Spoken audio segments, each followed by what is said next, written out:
Hi everyone, and thank you for joining us. My name is Alexa Liu, and I'm the BC Liberal candidate for Richmond South Centre. Joining me today are my colleagues, Jas Johal, our candidate for Richmond Queensborough, Teresa Watt, our candidate for Richmond North Centre, and Matt Pitcairn, our candidate for Richmond Steveston. These past 7 months have been incredibly difficult for families and businesses right here in Richmond and throughout British Columbia. The pandemic hit us hard, and we continue to feel its impacts throughout the healthcare system and our economy.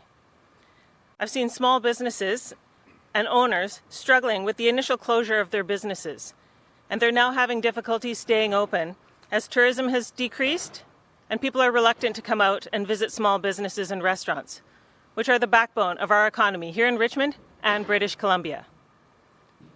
We need a plan for economic recovery, and you deserve one now. And here to talk about our BC Liberal plan and to jumpstart our economy and get businesses going again is our leader and the next Premier of BC, Andrew Wilkinson. Thanks, Alexa. Well, thank you for coming. It's a beautiful morning here in Richmond, and as Alexa said, we're joined by our 4 candidates in Richmond, Teresa Watt, Jas Johal, Matt Pitcairn, and Alexa Liu. We all know that we're in a very difficult time. British Columbia is deep in an economic crisis. We need to rebuild confidence. We need to rebuild BC. And part of that has been accomplished by federal programs that keep people with enough money to pay for groceries. But we need to get people back to work. We need bold action. So a BC Liberal government will eliminate the provincial sales tax for a full year. In the second year, we'll reduce it to 3%, because this will give people spring in their step. This will give people a chance to get ahead.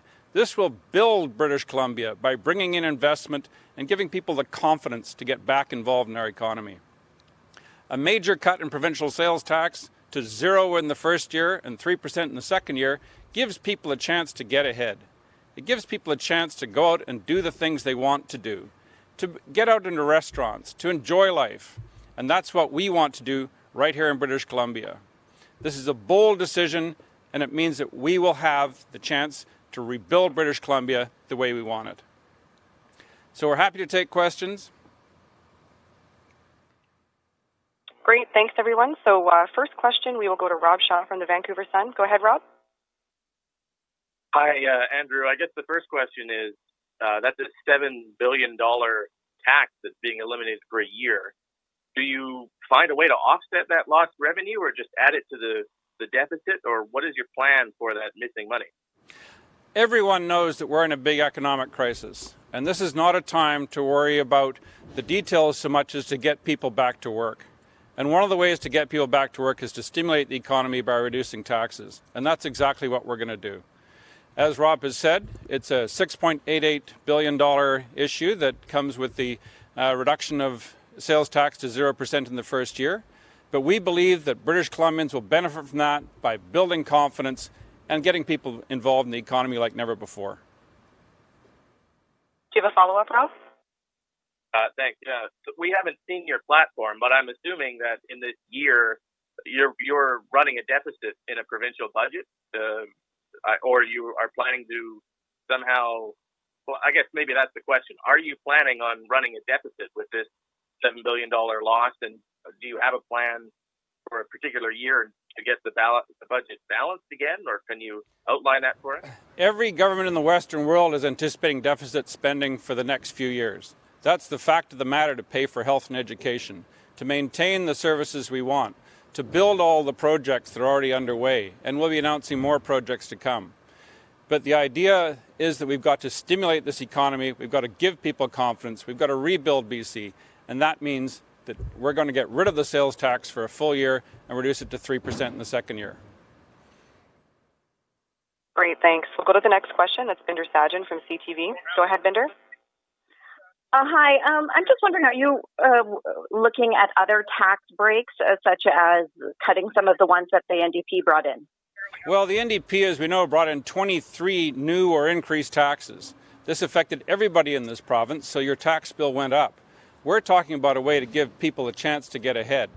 This will result in a family of four having an average tax reduction of $1,700. That's money back in their pocket so they can have a chance to get ahead in life rather than pay the taxes that they currently do. We need to stimulate this economy by getting people back involved and to get them back to work. And that's exactly what this will do. Do you have a follow-up, Andrew?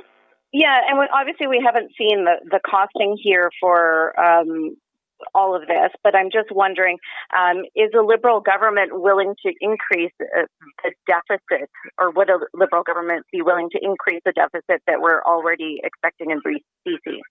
We should be under no illusions. There will be deficit spending for a few years to come in every jurisdiction in the Western world.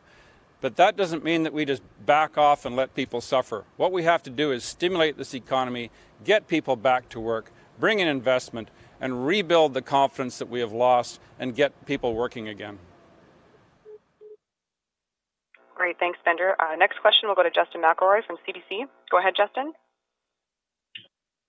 Andrew, I'm wondering if your party has done any economic modeling in terms of what the impact to GDP would be on a reduction of or elimination of the PSD, or if at this point it's more about the message that it would send for voters. Well, the Premier's own Economic Recovery Task Force included the BC Business Council, who recommended a dramatic drop in provincial sales tax by cutting it in half for 2 years. We're going a step further. We're going to stimulate this economy, bring in investment, and create employment by getting rid of the PST for the first year and reducing it to 3% in the second year. This economy calls for bold action, and the bold action we are putting together today is to reduce provincial sales tax to 0 in the first year and then reduce it to 3% in the second year. Do you have a follow-up, Justin? I do, and so just to be clear, are you pledging not to reduce any spending in the budget for any of the ministries in the year that this tax is completely eliminated, or is that still to be determined? The provincial government has a fundamental duty to deliver services like health and education, and we will not be cutting any of those services because at a time like this, that's exactly when they're needed. So when you hear from the NDP about anything suggesting that we're going to be cutting health and education, they are wrong. They're making it up because we are committed to providing the services British Columbians need in this time of need. Great, thank you. We'll go to the next question. It's Richard Sussman from Global News. Go ahead, Richard. Andrew, I'm just wondering whether some people say a PST cut actually benefits the wealthiest because they're the ones that spend the most. So is this just not a benefit for those who spend the most will save the most? Well, every economist in the Western world will agree with you that provincial sales tax is what's known as a regressive tax. The lower your income, the more of it you have to spend on provincial sales tax. So this is designed to get everybody in the economy livened up and out there enjoying life again, because it will benefit people with lower incomes the most, as is well established by every economist you talk to. Do you have a follow-up, Richard? I do. Thank you. Last week you spent a lot of time on public safety, the issues of homelessness, addressing those issues to help address public safety. And I want to read you a quote from Bruce Banman, one of your candidates in Abbotsford. He said, if you are a drug user or criminal, you're not a helpless victim, you are and choose to be a criminal. It is a legal activity you are doing. If you are a pedophile, you are a criminal. And how we deal with criminals is we lock them up. Do you agree with Mr. Banman's assertions here? And does he still fit with comments like this on the BC Liberal ticket? Let's be crystal clear. I'm a medical doctor. Addictions are a health issue. They need to be treated like a health issue. Those remarks are wrong. And I expect that Mr. Banman will accept after the passage of many years that he was wrong. So we need to move forward in British Columbia, deal with issues related to mental health and addictions by treating the causes, and there are many causes, and preventing the harm. And this is the kind of thing that is a central role of the provincial government that will continue under a BC Liberal government. And at the same time, we'll be taking the bold action of reducing provincial sales tax to 0 in the first year, 3% in the second year, to give people some confidence, to rebuild BC, so that people are more engaged in the economy and feel the confidence to move ahead. Great, thank you. We'll go to the next question. It's Adrian Blanc from CBC Radio Canada. Go ahead. Oh, hello, Mr. Wilkinson. Many people ask for putting the Site C construction on pause. What's your opinion about that? Well, the Site C project was initiated under the BC Liberals, and after a lot of fuss was carried on by the BC NDP, and the project is approaching completion, and it would make perfect sense to complete it. The issue of how it's proceeded is that we delivered the project in the hands of the NDP on time and on budget, and now it is running well over budget and well over time because of NDP mismanagement. Do you have a follow-up, Adrian? Yeah, it seems that many studies show that there are problems with the geography, so it seems to be more of an engineering issue. So would you agree that there needs to be an independent study to see if it's still doable? Well, the Site C construction issues are engineering and construction matters that require a lot of expertise to address. And we're pleased to say that when we delivered that project in the hands of the NDP, it was on time and on budget because of good engineering work and very solid construction work. And through their mismanagement, now it seems to be going off the rails. They've got a lot of explaining to do. Great, thank you. And last question of the day, we will go to Keith Baldry from Global News. Go ahead, Keith. Hi, Andrew. Just sort of a technical question. In terms of eliminating the sales tax for 1 year, we're halfway through the current fiscal year. So would this elimination straddle 2 fiscal years, or would it take effect next fiscal year? British Columbians need immediate relief. We're well into the second wave of this pandemic. People are worried. They're concerned about their future. And so what we will do is, as soon as possible, eliminate the provincial sales tax for 1 full year, and in the second year reduce it to 3%. This is the kind of bold action that British Columbians are looking for, that people are crying out for, so that we can move ahead as a society and not get bogged down in the economic doldrums of the combination of a pandemic and NDP mismanagement. Do you have a follow-up, Keith? Yes. So I assume that means you're going to straddle 2 fiscal years.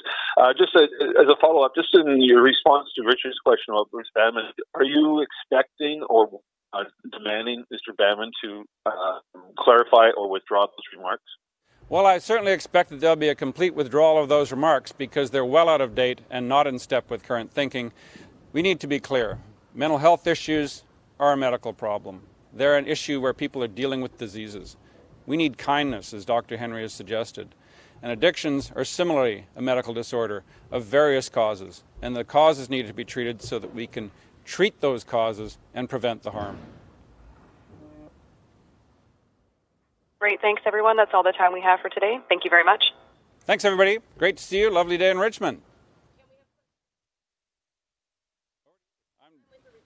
Yeah, sure. Do you want to come in closer? Oh. Your call. We can hear you. I can yell. So about the George Massey crossing, I'm wondering if the BC Liberals are elected to government, do you plan to scrap the plan that the NDP has been working on for 2 years, which apparently their business plan is almost completed, and go back to the 10-lane bridge plan? I'm wondering which one you would do if elected. Well, when we drove out here this morning and came back past a 2-kilometer long lineup of trucks, it was a clear sign that this must be fixed. This is not acceptable to have the biggest traffic bottleneck in Western Canada sitting here in Richmond. So we will be moving promptly to come up with a new plan for delivering traffic sanity into Richmond on Highway 99, and we'll be announcing interesting things to say about that in the next few days. So scrapping the NDP plan? Well, we'll give you a very solid statement about what's happening with the Massey Tunnel replacement in the next few days, but we are clear this has to be dealt with promptly, not with the kind of delays and wasted time and dawdling of the NDP that has really not come up with any kind of credible plan to deal with this ever. But that would set you back again, like you've criticized the BC NDP, that the 10-lane bridge would have been almost, 3/4 built or whatever. So if you were to go back, it would once again set the process back. So that's what I'm trying to figure out, whether this is going to be another delay on that crossing replacement. The People of Richmond have seen these huge sand berms that are put up beside the freeway, both on the north side and the south side. There was construction preparation for a bridge that should have been in place in 2022. Instead, we have no replacement for the tunnel in place because the NDP have completely dropped the ball and are pretending to do something when they have no intention of helping the people of Richmond or Delta or Surrey. We will address this actively and aggressively, and we'll put out a plan for you in the next few days. Okay.